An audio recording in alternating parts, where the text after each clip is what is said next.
Pai, do Filho e do Espírito Santo. Amém. Pai nosso que estais no céu, santificado seja o vosso nome, venha a nós o vosso reino, seja feita a vossa vontade, assim na terra como no céu. O pão nosso de cada dia nos dai hoje, perdoai as nossas dívidas, assim como nós perdoamos os nossos devedores. Não nos deixeis cair em tentação, mas livrai-nos do mal. Menino Jesus de Praga, Nossa Senhora das Dores, São José, São Pio V, São Pio X, em nome do Pai, do Filho e do Espírito Santo. Amém.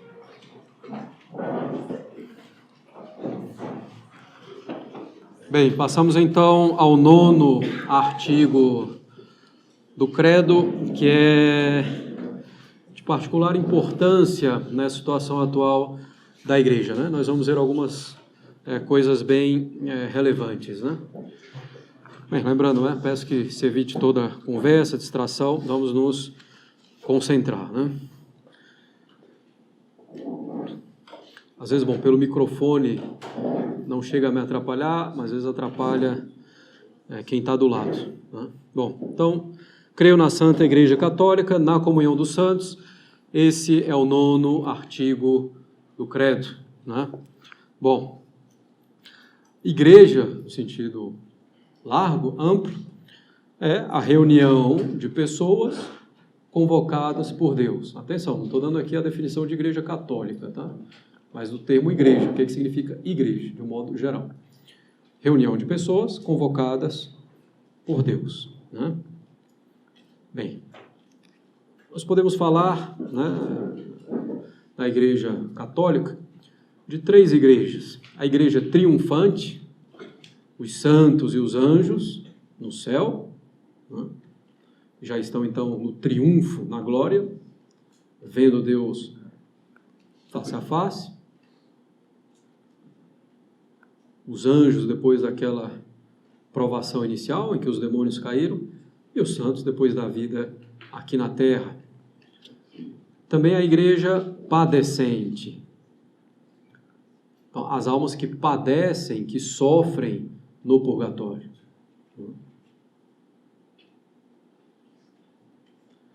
E a igreja militante. Somos nós que estamos militando, pelejando, combatendo aqui nesta terra. Nós vamos falar das relações entre as 3 igrejas, né? Rezar pelos santos, etc. No artigo seguinte, no mesmo artigo, na segunda parte, comunhão dos santos. Então, essas 3 partes da igreja constituem uma só igreja, porque tem uma mesma cabeça, nosso Senhor Jesus Cristo, uma mesma finalidade, a felicidade eterna, a glória de Deus,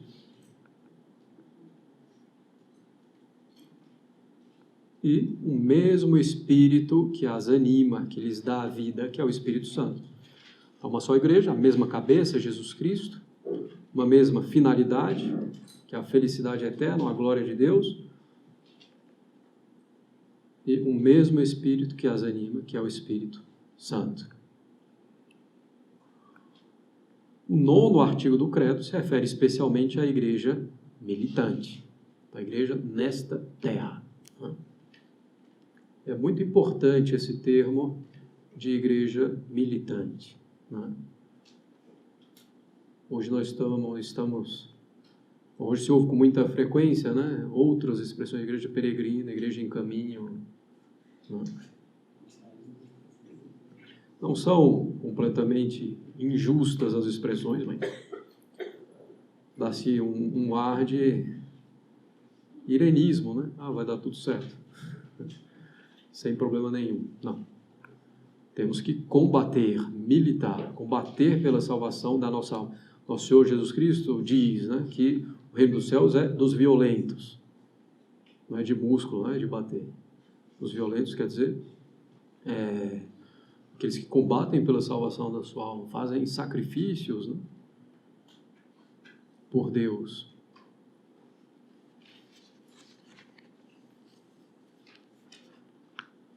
Então, o 9º artigo se refere especialmente à igreja militante.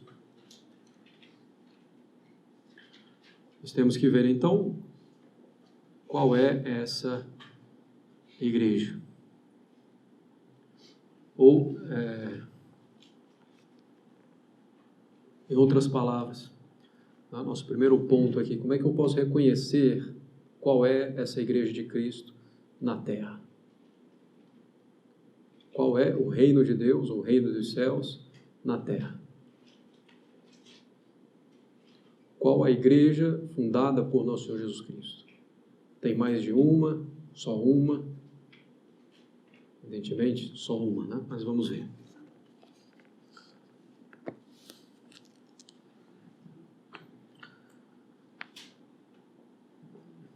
Nós temos o primeiro caminho, né, para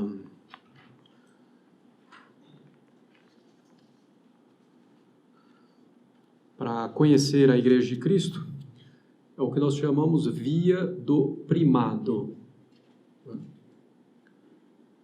Nós vamos, então, considerar a Sagrada Escritura, os Evangelhos, as palavras de Nosso Senhor, mesmo depois da morte dele, o que acontece nos Atos dos Apóstolos, o que é dito nas Epístolas. Então, nós vamos considerar os Evangelhos, em particular, as palavras de Nosso Senhor.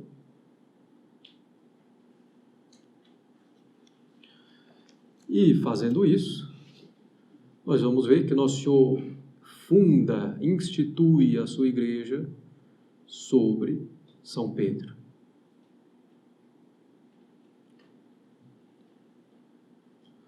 Bem, vejamos onde está isso nos Evangelhos.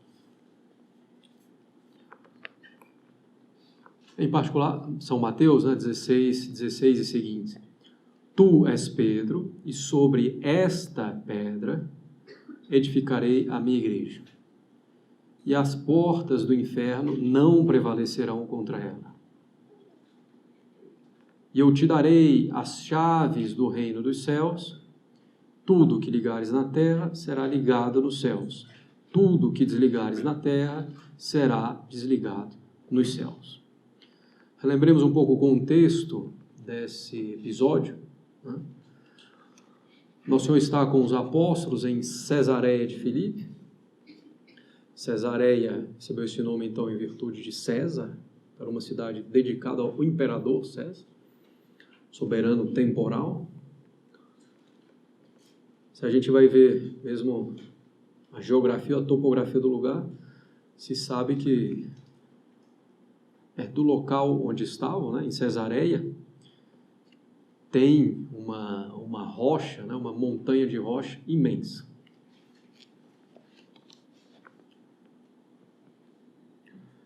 Nosso Senhor pergunta aos discípulos, quem dizem que é o Filho do Homem? Quem estão dizendo que eu sou?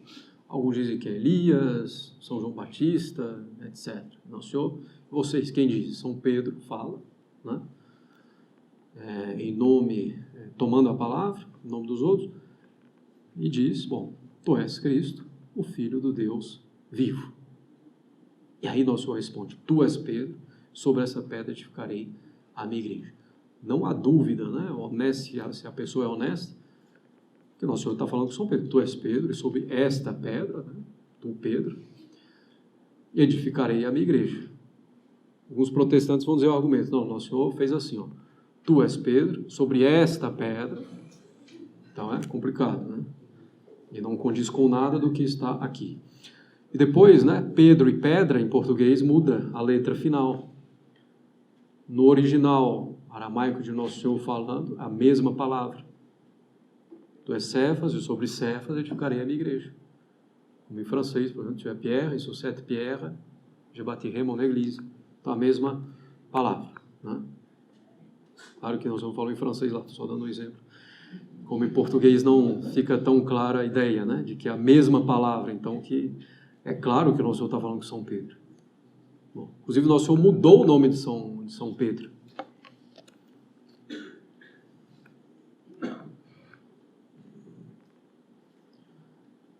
Bem,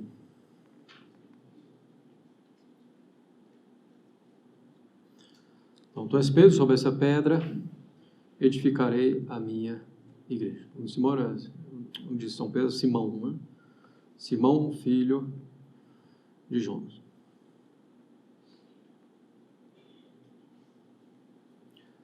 Bem,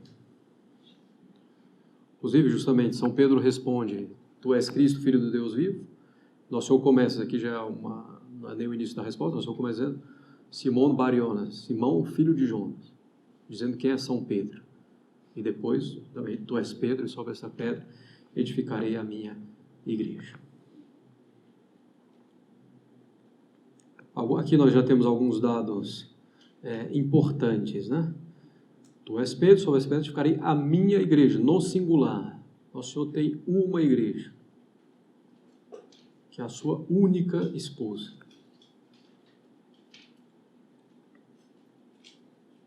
Então, Nosso Senhor responde, e Nosso Senhor responde, São Pedro responde dizendo quem é Nosso Senhor, e Nosso Senhor então vai responder São Pedro dizendo quem é São Pedro. Tu és Pedro, sobre essa pedra edificarei a minha igreja. A pedra do edifício é que dá o seu fundamento, que sustenta o edifício, que dá toda a unidade para ele. Numa igreja, quer dizer, numa sociedade, o que é essa pedra que dá o sustento, o fundamento, a unidade? A autoridade suprema. Uma sociedade, o que dá o seu fundamento, o seu sustento, a unidade, é a autoridade suprema nessa sociedade. Então, ao dizer, tu és Pedro, sobre essa pedra edificarei a minha igreja, quer dizer, tu serás a autoridade suprema da minha igreja, dando a ela unidade e sustento. Claro, né, em virtude da graça de nosso Senhor Jesus Cristo, que é o chefe invisível da igreja, o chefe visível, o vigário de Cristo na terra, São Pedro e seus sucessores, o Papa. Então, tu és Pedro, sobre essa pedra edificarei a minha igreja. E as portas do inferno não prevalecerão contra ela. Nós veremos um pouco mais para frente, mas aqui quer dizer que a igreja é indefectível, ela vai continuar existindo e existindo tal como o nosso Senhor fundou, e sem mudar a sua doutrina, sem mudar a constituição que lhe foi dada por nosso Senhor Jesus Cristo. Uma igreja hierárquica, monárquica, né? Apesar das tentativas, né, de colegialidade, etc.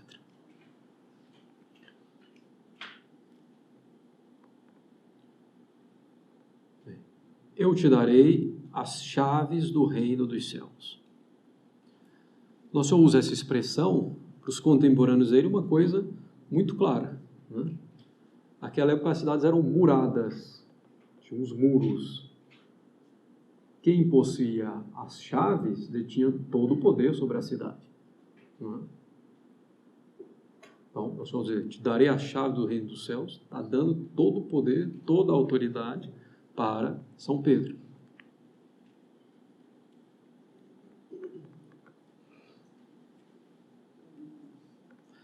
Ainda tem um resquício disso, né? Quando, por exemplo, de modo honorífico, né, se dá as chaves da cidade a uma personalidade, né, reconhecendo o bem que ela fez pela cidade, sua importância, etc. Mas isso era muito claro, tanto é assim, no Antigo Testamento, né, tem algumas menções a isso. Inclusive, se diz, né, num salmo sobre Nosso Senhor, que não sei se é realmente salmo, mas que o seu poder está sobre os seus ombros.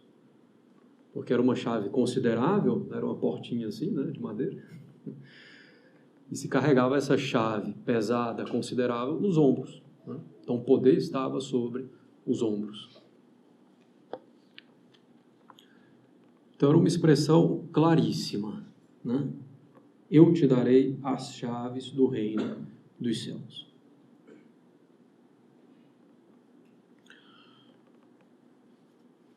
E ainda, tudo que ligares na terra será ligado nos céus. Tudo que desligares na terra será ligado no céu.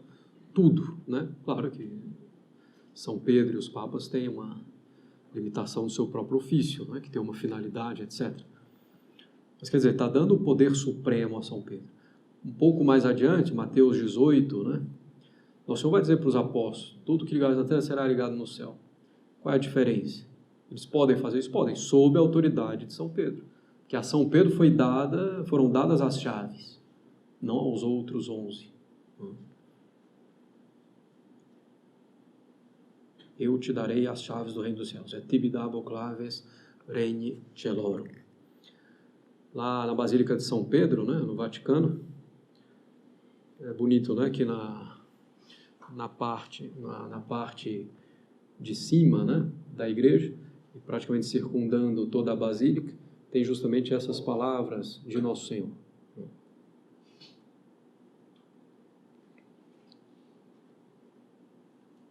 Então, aqui é uma promessa, né? Tu és Pedro, sobre essa pedra edificarei a minha igreja. As portas do inferno não prevalecerão contra ela. Eu te darei a chave do reino do céu, tudo que ligares, etc. Então, aqui é a promessa. É uma promessa incondicional. Não é que São Pedro vai negar 3 vezes Nosso Senhor durante a paixão, né? E ainda assim Nosso Senhor vai conferir esse primado. E em que momento Nosso Senhor confere de fato o primado a São Pedro? Depois da ressurreição, antes da ascensão, naqueles 40 dias que nós falamos que eram importantíssimos. Depois da ressurreição, quando Nosso Senhor pergunta, Pedro, tu me amas? E São Pedro responde sim, né? Nosso Senhor apacenta as minhas ovelhas, né? Apacenta os meus cordeiros, apacenta os meus cordeiros. Nosso Senhor pergunta 3 vezes, as 3 vezes São Pedro responde sim. Nas 2 primeiras vezes Nosso Senhor diz, apacenta os meus cordeiros, e na última, as minhas ovelhas, né? Os cordeiros são os fiéis, as ovelhas, os pastores, né? Os outros bispos que São Pedro tem que apacentar também, porque detém a autoridade suprema. Pergunta 3 vezes, né, num paralelo com as 3 negações de São Pedro. Apacenta os meus cordeiros, apacenta as minhas ovelhas. Então, é o pastor, aquele que dirige o rebanho, tem a autoridade suprema, né?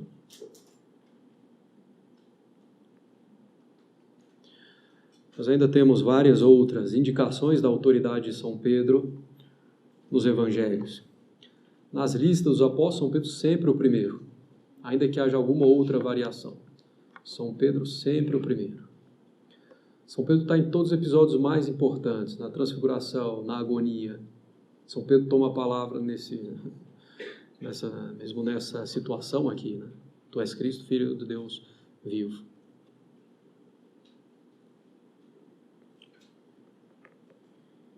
Quando Nosso Senhor ressuscita, os apóstolos recebem a notícia, né, das santas mulheres. São João chega ao sepulcro primeiro, mas não entra. Por quê? Porque a autoridade é São Pedro. É ele o primeiro dos apóstolos. Nós vemos também, depois de Pentecostes, quem faz os primeiros discursos? São Pedro. São Paulo se refere a São Pedro. Vai visitar São Pedro em Jerusalém. São Pedro é quem resolve a questão do concílio de Jerusalém. Se os cristãos ainda devem praticar a lei mosaica, né? Não pode comer carne de porco, etc. Evidentemente que se resolve dizendo que se pode comer, né? Que não precisa ser circuncidado, etc. Mas quem toma a decisão final é São Pedro.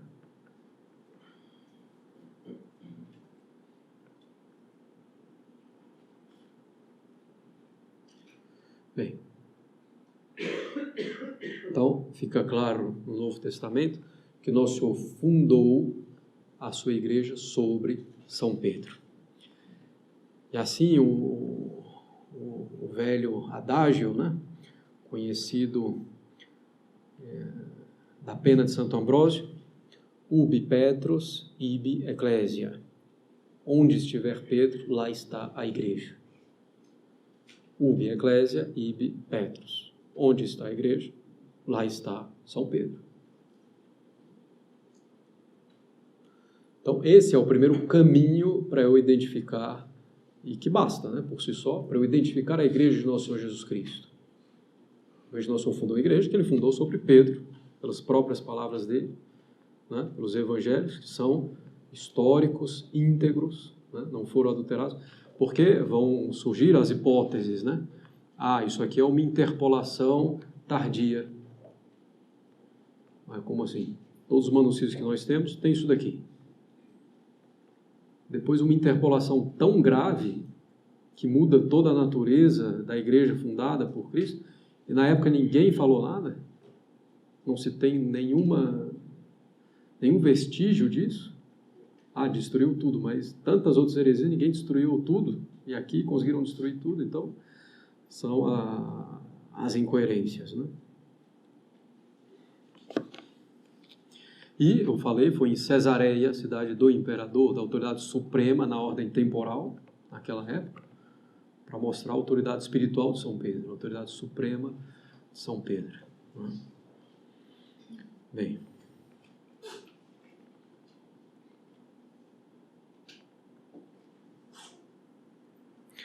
bom, outros fatos também, né? O Senhor paga o imposto para São Pedro, né? Que ele coloca a moeda na boca do peixe lá, faz um milagre, paga o imposto para São Pedro. São Pedro que ele faz andar sobre as águas. Então são várias provas, né? E também, além das provas, vários indícios que vão no mesmo sentido. Então, onde está São Pedro? Lá está a igreja. Onde está a igreja? Lá está São Pedro. É evidente que São Pedro não é eterno, né? Então ele ia morrer. A igreja, por sua vez, deveria existir até o final dos tempos. Então, evidentemente, São Pedro precisa de um sucessor que tenha a mesma autoridade que ele, né? Que tenha o magistério supremo, o poder de governo supremo, né? E então, são sucessores de São Pedro, que são os papas. São os papas. Então, lá onde está o Papa, lá está a Igreja de Nosso Senhor Jesus Cristo.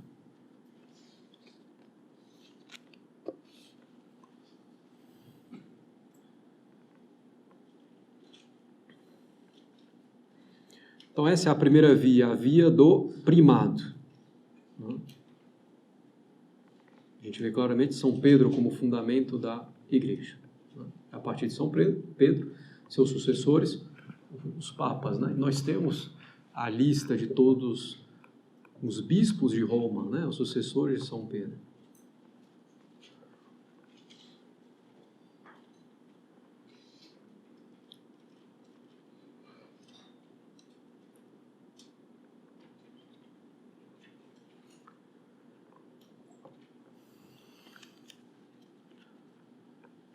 Bem, e só um breve parênteses, né? Vou olhar só um erro comum, bom, também não é comum assim, mas um erro que existe entre alguns, né, que têm apreço pela liturgia tradicional, que vão cair no que se chama sede-vacantismo, né? Quer dizer, a sé de Pedro está vacante. Nós não temos Papa porque o Concílio Vaticano II tem erros, e o Papa não pode errar nunca, então se tem erro, ele não é Papa. Então não tem Papa. Então, o que é um raciocínio completamente torto, que o magistério tem graus, nós vamos ver isso provavelmente na próxima aula, né? Mas assim, que a sé fique vacante durante 2, 3, 5 anos, é possível, né? Já teve casos de eleição que demorou um bocado, né, do Papa. Mas que a igreja fique sem Papa durante 30, 20, 30, 40, 50 anos, as portas do inferno prevaleceram, né? Porque, como a gente falou, a autoridade numa sociedade é que dá unidade, que dá o sustento para ela. Então, se uma sociedade como a igreja, hierárquica, monarca, 50 anos sem um Papa, acabou. Até porque não tem mais Papa, não tem mais bispo. E aí começa o delírio, né? São João vai descer do céu para sagrar o novo Papa. Aí haja paciência, né? É uma tese. A gente reconhece a falsidade de uma teoria quando ela leva ao absurdo. O sede vacantismo leva ao absurdo. No fundo, né, vai levando a um eclésio ou vacantismo. Não tem mais igreja. Eu sou igreja. Aí cai no mesmo erro dos modernistas, né? A igreja subsiste em mim, em nós, em células independentes, etc. Então, nada disso. Tem um Papa, que não quer dizer que seja perfeito, que tudo que ele fale seja correto. Nós vamos tratar disso mais adiante, né? Mas o Papa está lá. E é nosso Pai, temos deveres para com eles. Vamos falar um pouco mais adiante. Bom, nós temos também um outro caminho para reconhecer qual é a verdadeira igreja de nosso Senhor Jesus Cristo, e que é chamada Via das Notas. Via das Notas. O que é essa Via das Notas? Que nosso Senhor Jesus Cristo instituiu a sua igreja com características notáveis, quer dizer, facilmente perceptíveis. Então ele falou, minha igreja vai ser assim, então, para eu ver se é a igreja dele, eu tenho que ver se tem isso. Se não tiver, eu já sei que não é. São 4 as notas da verdadeira igreja de nosso Senhor Jesus Cristo. Aquela que nós cantamos ou recitamos no credo no domingo. Una, santa, católica et apostólica. Una, santa, católica e apostólica. A igreja de Nosso Senhor é una, santa, católica e apostólica. E ela tem essas 4 notas, sempre. Então, são características facilmente perceptíveis. Bom, primeira coisa, a igreja de Nosso Senhor é una. Na última ceia, Nosso Senhor diz, ut omnes unum sint, para que todos sejam um. Aí começa o ecumenismo em torno disso, nada a ver. Pio XI, na encíclica chamada Mortalium Animus, explica muito bem o sentido dessa frase de Nosso Senhor. Não é um pedido, um desejo, que quem sabe vai se realizar. Não, é uma coisa que já existe, né? A oração de Nosso Senhor é eficaz. Então, a igreja dele é una. O que é a unidade da igreja de Nosso Senhor Jesus Cristo? Em primeiro lugar, a unidade da fé.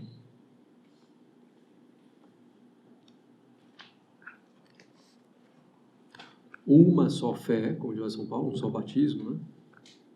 Um só Deus, como diz São Paulo. Então, é a unidade da fé. O que faz a união daqueles que seguem Nosso Senhor é a fé. Sem a fé não pode haver união. É o primeiro fundamento. É a fé, é a verdade.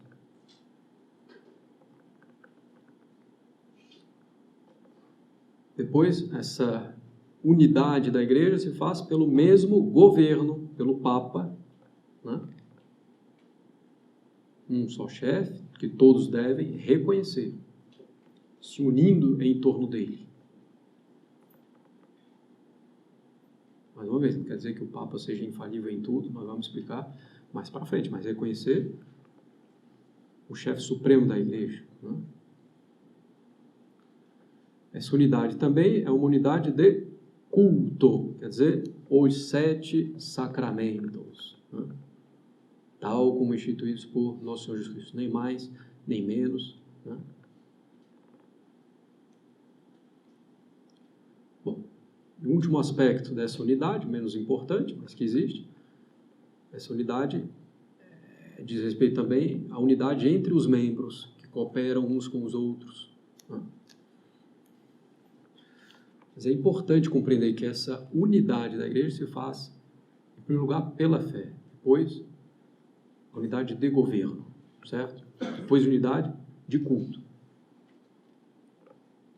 Porque hoje se quer uma unidade meramente sentimental. A unidade é estar juntos.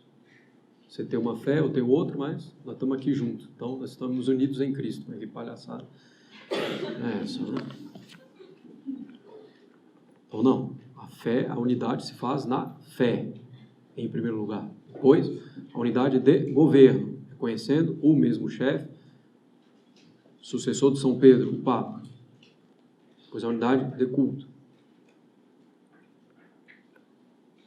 Bem, a igreja, então nós temos que, para achar a igreja de Nosso Senhor, temos que procurar a igreja que seja una, que tenha essas características. Bom, vamos avançando aqui nas notas, no final a gente vai fazer a nossa conclusão. A igreja de Nosso Senhor, outra nota, ela é santa.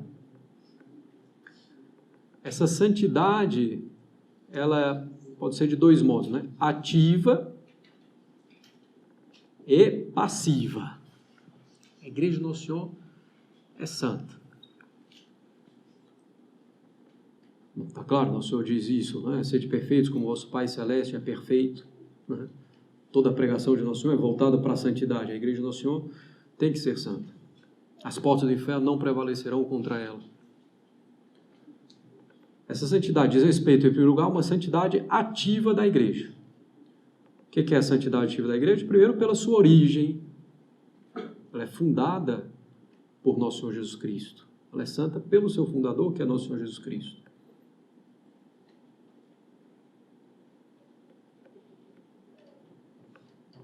A igreja é santa pela sua alma, que é o Espírito Santo. A gente já falou. A igreja é santa pela sua finalidade, a glória de Deus e a salvação das almas.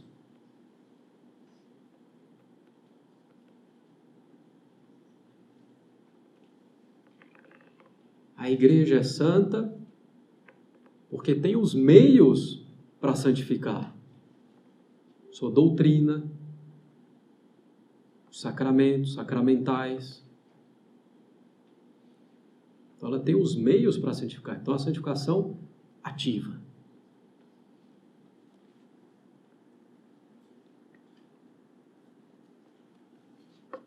A igreja de Cristo deve ter essa santidade ativa. Tem que ter também a santidade passiva. Quer dizer, a santidade dos membros, não de todos, né? Claro. Mas que haja membros santos na igreja. Em vários graus de santidade.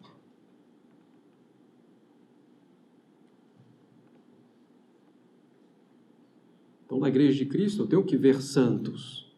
Não todos, mas ver os frutos dessa santidade ativa, né? De modo convincente. Em todos os graus, até a santidade realmente heróica dos santos.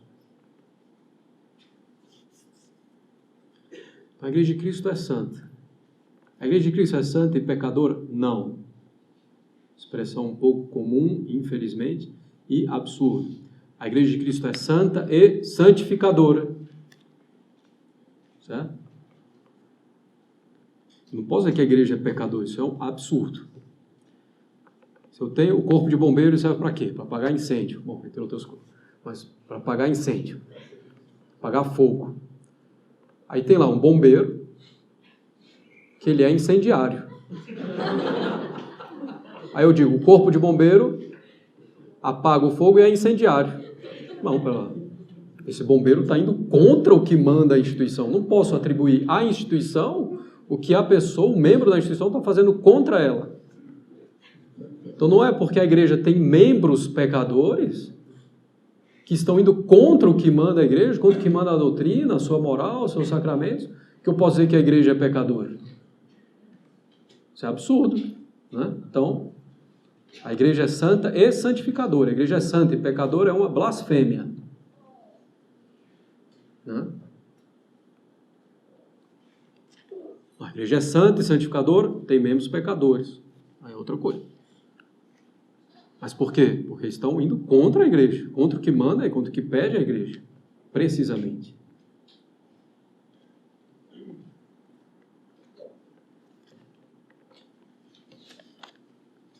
É abominável, né, essa expressão, igreja santa, santificadora, igreja santa precisando de purificação. A igreja não precisa ela mesma, precisa dos seus membros. Né?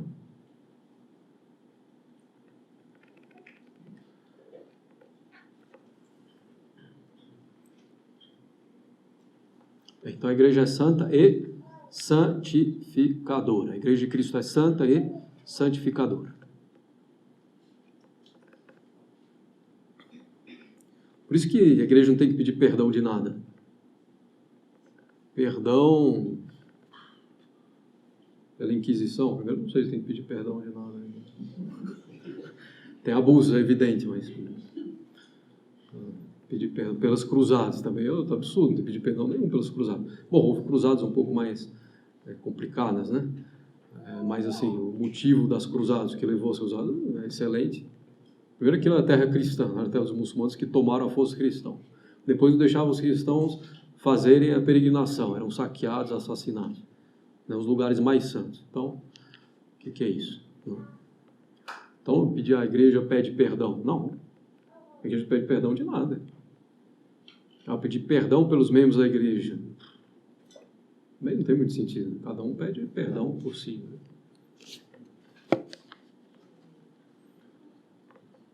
Bem, e muita gente se escandaliza, sobretudo com esses escândalos de hoje, né, com relação à moral, né? A igreja que de algum modo falou, não, ele está fazendo isso precisamente, completamente contrário ao que a igreja manda. Na medida que se faz isso, se afasta da igreja. Então, não posso atribuir à igreja em hipótese nenhuma. Bem, a igreja de Nosso Senhor é também católica. Católica quer dizer universal. Ela deve se dirigir a todos, estar espalhada pelo mundo inteiro e de ensinar em todos os povos.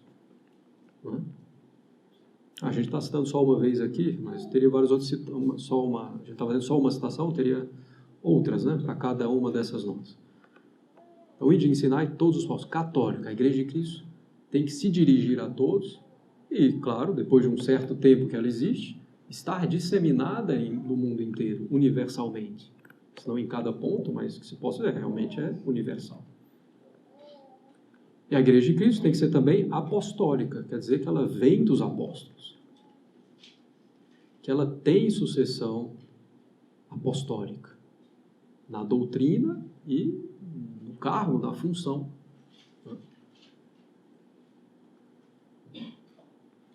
Nosso Senhor dizia de ensinar todos os povos após o Senhor morrer, então eles precisavam de sucessores, mais uma vez. Nosso Senhor selecionou um grupo de 12, claramente, e os escolheu, então, e os ordenou como sacerdote na última ceia. Lhes deu a missão de ensinar, de governar e de santificar. A igreja de Cristo tem que vir dos apóstolos. Na hierarquia tem que haver sucessão apostólica. Bem, a igreja de Cristo precisa possuir essas 4 notas simultaneamente. Ela precisa ser una, santa, católica, apostólica. A única igreja que se diz de Cristo, que possui essas 4 notas simultaneamente, ao mesmo tempo, a igreja católica, apostólica, romana. Vamos pegar os outros cristãos, os protestantes. Se eu pegar todos os protestantes, tem unidade de fé? Não, por princípio, inclusive. Né? Livre exame. Unidade de governo, 0. Culto, menos. Não, menos não, mas não existe unidade. Né? Na verdade, o protestantismo só continua existindo na medida em que ele se catoliciza, né? Que passa a ter um chefe, um bispo tal, um fulaninho tal, e pronto. Mas se eu pego, os protestantes em geral têm unidade? Nenhuma. Mas se eu pegar uma seita, uma comunidade protestante em particular, vai ter unidade? Vai ter a mesma fé? Vai ter o mesmo governo? Vai. Vai ter santidade? Protestantismo, por princípio, não deveria ter, porque eles negam a possibilidade das boas obras. A ponto de Lutero dizer, peca, né, fortemente e crê mais fortemente ainda, que é complicado, santidade aí. Né? Bem, se eu continuo pegando uma só comunidade, uma só seita protestante, é universal? Não. Apostólica, começou no século XVI. Então não tem como, né? Claro, a gente está caricaturando um pouco, mas assim, como é que a Igreja de Cristo foi fundada? Ela se perdeu durante 1500 anos e passou a existir de novo no século XVI. E as portas do inferno não prevaleceram. Como é que pode isso? É impossível, não tem cabimento. Bem, então se a gente pega os protestantes, que se dizem então cristãos, a Igreja de Cristo, não tem essas notas. Ao menos não tem todas simultaneamente, certamente. Se a gente pega os orientais, os cismáticos, primeiro que são igrejas nacionais, igreja russa, igreja ucraniana, igreja grega.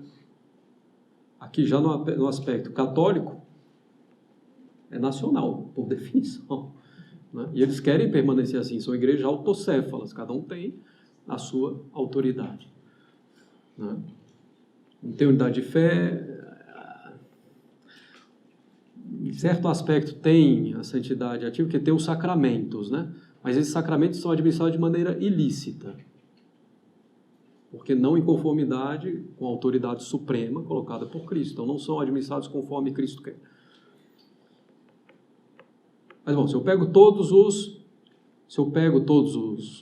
ortodoxos, né? Quer dizer, os cismáticos, orientais, se eu pego todos, eu vou ter unidade? Não. Eu vou ter unidade de governo, certamente. Às vezes até de fé tem algumas disputas também. Então já não vou ter unidade. Aí eu vou ter a catolicidade. Se eu pegar todos, está espalhado mais ou menos pelo mundo inteiro, talvez, mas não vou ter unidade. Se eu pego uma só, eu tenho unidade, mas não tenho catolicidade, né? Para ficar nesses dois aspectos são mais evidentes, né? Os ortodoxos, eles têm um sacerdócio de verdade, existe uma certa sucessão apostólica, mas que não é legítima, né? Porque não está de acordo com a autoridade suprema. Então, se eu pego essas 4 notas, realmente só a Igreja Católica possui as 4 notas simultaneamente. Então, Nosso Senhor fundou sua igreja com essas características muito claras, muito perceptíveis. E se eu for analisar todo o grupo que se diz seguidor de Cristo, de Nosso Senhor, o único no qual vou encontrar essas 4 notas simultaneamente é na Igreja Católica Apostólica Romana. Todos os outros grupos, comunidades, igrejas, se pretendem cristãos, não possuem um conjunto dessas notas. Então, nós temos aí já 2 caminhos para reconhecer a verdadeira igreja de Cristo. Porque às vezes você vai discutir com alguém que não aceita a autoridade do Papa, você pode usar a via das notas. Depois a pessoa vai ser obrigada a reconhecer a autoridade do Papa. A terceira via, rapidamente, para a gente concluir essa aula, é a via da excelência, ou também chamada via empírica, via da experiência. Nas 2 primeiras vias, nós partimos de Nosso Senhor Jesus Cristo, das suas palavras. Nós vimos que ele fundou com as suas palavras sobre Pedro a sua igreja, que ele fundou uma igreja una, santa, católica e apostólica. Então, nós partimos de Nosso Senhor para conhecer a verdadeira igreja. Na via de excelência, ou na via empírica, a gente faz o procedimento contrário. A gente parte da igreja para chegar à conclusão de que ela foi fundada por Cristo. Como é que funciona isso? A gente parte da história e da excelência da Igreja Católica. Se a gente vê a história da Igreja, o seu desenvolvimento, tão perseguida e crescendo, a gente vê justamente que ela não mudou na sua constituição, né? Na sua doutrina, na sua moral, isso apesar das perseguições externas, da miséria de muitos de seus membros, mesmo na hierarquia, apesar das tentativas de mudar essa doutrina. Então, a igreja já durando praticamente 2000 anos. A gente considera a história e a excelência, todo o fruto que a igreja deu também, né, para os homens, frutos de santidade heróica em muitos de seus membros, mesmo a santidade, se não chega a ser heróica, mas um número ainda maior de seus membros, né, como isso mudou a face da terra, além de vários outros frutos que a gente às vezes nem se dá conta, né, mesmo hospitais, né, Bom, as universidades, que hoje são uma calamidade, mas poderiam ser boas e ter origem na igreja, né?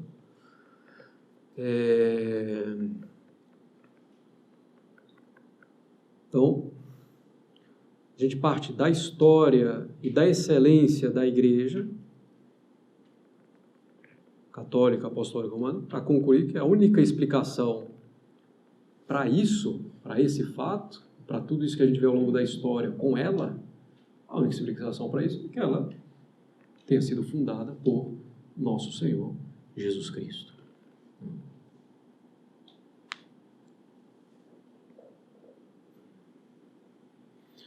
Então, a Igreja Católica Apostólica Romana é a única igreja de nosso Senhor Jesus Cristo.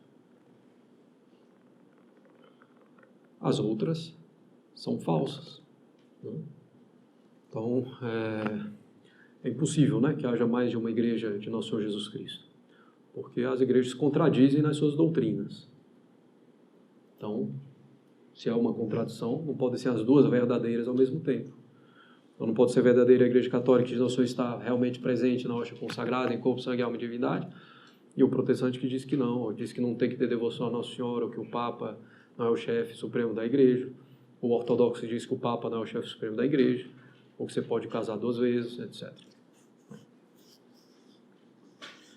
Bem, então são essas 3 vias, né? A via do primado, então, partindo de São Pedro, desse primado que Nosso Senhor lhe conferiu. A via das notas, considerando essas 4 notas, 4 características perceptíveis que Nosso Senhor deu para a sua igreja, colocou na sua igreja. E a via da excelência, ou via empírica, né? Considerando a igreja, a sua história, a sua excelência, para chegar à conclusão inevitável de que ela foi fundada por Nosso Senhor Jesus Cristo. Como dizia o cardeal Newman, né? Bom, não são exatamente as palavras, mas conhecer a história é se tornar católico, né? Se realmente se conhece a história, né, que não é essa que nos contam aí, infelizmente, nas escolas e nas faculdades, conhecer a história é se tornar católico, porque conhecendo a história, a gente vê a ação da igreja, né, a gente vê a igreja e vendo a igreja, a gente vê a mão de Deus. E reconhece que essa igreja foi fundada por nosso Senhor Jesus Cristo, verdadeiro homem, verdadeiro Deus. Tem alguma questão? Diga. Se os ortodoxos voltassem para a igreja, Sim. voltaria só uma parte deles, por exemplo, que você disse que eles são divididos nacionais? Não, justamente, cada um tem seu chefe, né? Cada uma dessas igrejas tem um chefe. Tem um patriarca, ou às vezes recebe outros nomes. Então é caso a caso. Houve, né, cismáticos que voltaram, e houve concílios com essa finalidade, concílio de Florença, por exemplo. Mas o que acontecia? Tinha lá o grupo e voltava parte dele, né? São os católicos chamados uniatas, né? Os católicos orientais uniatos, unidos a Roma. Então é grupo por grupo a princípio, até porque eles divergem entre eles também. Sim. Eu ouvi dizer que informação que eu ouvi dizer que católicos podem tomar a Eucaristia de uma missa ortodoxa. Não. Não, realmente não pode, porque não ser um caso realmente extremo, mas estou sem missa aqui num domingo e vou receber, vou na missa lá e vou receber a comunhão, não. Existe a missa, existe a presença real, mas eu não posso receber a comunhão uma participação na missa. E aquela missa, sendo celebrada sem ser sob a autoridade instituída por Cristo, que é o Papa, essa missa, no fundo, não é agradável a Deus. Então, também não posso comungar, né, dela. Não, é outro caso, porque até a Santa Sé autoriza explicitamente nesse caso. E aí a questão de... Bom, as comunhões já foram levantadas, né, para ficar um aspecto mais claro. E depois também saber se realmente se foram as comunhões válidas ou não. Então, é toda uma outra questão. E é um pouco diferente dos cismáticos, né? Porque ali também tem um problema de fé, não reconhecem a autoridade do Papa na fraternidade, fazem profissão de reconhecer a autoridade do Papa. Claro que tem muita coisa na fraternidade, mas o princípio geral, né? Então é um pouco distinta a situação, não dá para fazer uma equivalência, não. Algum outro? Sim. Se eu posso pontuar, Sim. a questão de uma das excelências da igreja é a própria lista dos livros canônicos e a conservação das Sagradas Escrituras, que você pensa que Deus, justamente, que não é uma coisa arbitrária, né? Tem uma história por trás disso, não foi alguém que chegou a isso aqui, não é, como a gente viu Lutero faz, por exemplo, com os macabeus, né? Isso é fruto da igreja. Sim, exatamente. A Sagrada Escritura, o cânon, né, da Sagrada Escritura, vem da igreja, vem da tradição, né? Lá no fundo, diga. O senhor, quando estava falando da questão do juízo, usou uma expressão que eu já tinha visto em algumas outras situações, mas que eu tenho tanto de medo assim, de compreender dessa forma. Assim, principalmente em alguns santos místicos, eles falam como que a alma humana, no juízo, como se ela se condenasse, ela visse o próprio estado, ela visse que, digamos assim, estava precisando se purificar, algo dessa natureza. Eu sei que tem um caráter místico e deve ter uma explicação diferente. Não, a questão é só fazer uma pequena distinção, né? Não é que a alma se condena. Assim, claro que no fundo tem um pouco disso também, mas assim, é porque o Senhor vai mostrar claramente o estado daquela alma, entendeu? E nisso já está a sentença. Agora, o fato da alma, aí, depois dessa sentença, a alma vendo seu estado, ela se dirige como que, naturalmente, ao lugar que lhe convém, pelo estado da sua alma, né? Então, né, o Senhor vai pegar a força e vai mandar a alma para aquele lugar, né? Nesse sentido. Então, a alma se dirige ao lugar que lhe convém, mas a sentença, né, o julgamento, é dado justamente nessa manifestação que é feita por Nosso Senhor, a alma do seu estado. Certo? Muito bem.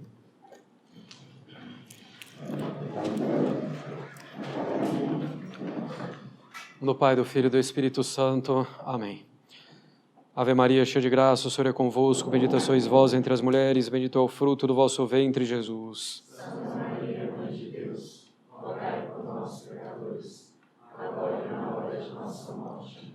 Menino Jesus de Praga, Abençoai-nos. Nossa Senhora das Dores, São José, São Pio V e São Pio X, do Pai, do Filho e do Espírito Santo. Amém.